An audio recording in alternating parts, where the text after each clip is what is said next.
कैसे भैया? अब ननके भैया भौजैया पूरा व्यवस्था कर दी, इसका इंतजाम की नंदरानी हमारा आएगा तो अच्छा करे क्या?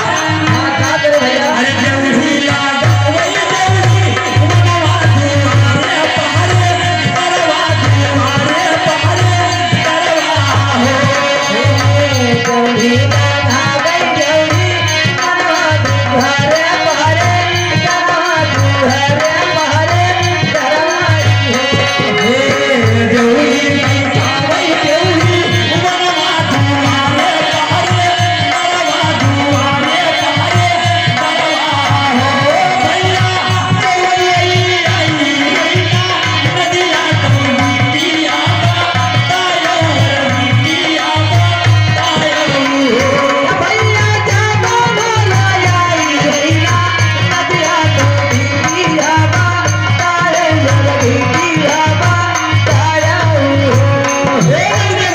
गाओ अब भौजी अपन दिमाग चल जाइए द्वारे देवड़ी देवड़ी मान द्वारे पहरेदार के नगर हमार नंदरानी अगर आई गए हमारे घरे तो सीधा बता दो कि क्या फायदा कहूँ रे बेटवा हुआ बिटिया पैदा हुई अच्छा नंदिया रहे होशियार अच्छा अपन वो दिमाग लगाए हाँ। नंदिया ही पहुंची तो नंदिया कही भैया तू का खाना लगाए तो मेरे सब भाई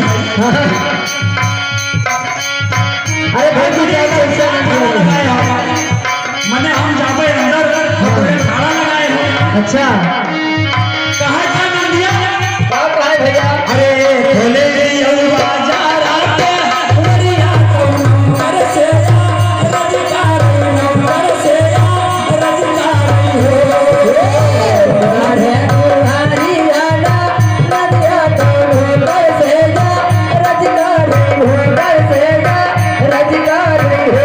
भैया खोले बाजार आके उमरिया महलिया मामा जा बई भैया मामा जा बई हो भैया गोदी दे के बाजार के मोरिया महलिया हमा जा भई भैया हमा जा भई हो। ए भैया खोले बाजार आके उमरिया महलिया मामा जा बई भैया मामा जा बई हो भैया गोदी दे के बाजार के मोरिया महलिया हो जा भई भैया हमा जा भई हो। भैया खोल दे बाजार आके उमरिया महलिया मामा जा बई भैया मामा जा बई हो गौरी खोले हो गौरी मनवा हे द्वारे खोले हो पहरे करवा दुहारे गौरी मनवारी हो। रामाया तान्या महारानीना नदिया तो भीतारीता हल गई भीतारीता हल गई